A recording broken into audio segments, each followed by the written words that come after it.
আসসালামু আলাইকুম। কেমন আছেন সবাই? আশা করি সবাই ভালো আছেন। আজ আমি একটা নতুন রেসিপি দেখাবো।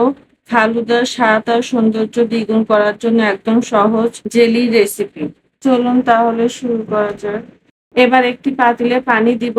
পানির ভিতর চিনি এবং আগার আগার পাউডার খুব ভালো করে মিশিয়ে নিব। মিশ্রণটি অনবরত নাড়তে হবে। পানিতে বরফ চলে আসলে আর মিশ্রণটি সামান্য ঘন হয়ে এলে চুলা বন্ধ করে দিব। এবার মিশ্রণটি আলাদা দুইটি বাটিতে ঢেলে নিব। একটিতে অরেঞ্জ কালার আর অন্যটিতে গ্রিন কালার মিশিয়ে নিব।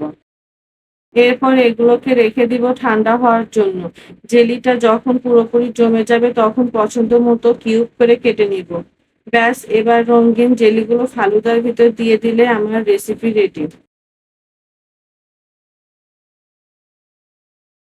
এবার ফালুদাটা বাটিতে তুলে নিচ্ছি। দেখুন ২ কালারের জেলি দেওয়াতে ফালুদাটা দেখতে অনেক সুন্দর লাগছে। খেতেও অনেক মজা হয়েছে। আশা করি রেসিপিটা আপনাদের ভালো লেগেছে। এরকম রেসিপি ভিডিও পেতে আমার চ্যানেলটি সাবস্ক্রাইব করুন এবং আমার পেজটি ফলো করুন। আল্লাহ হাফেজ।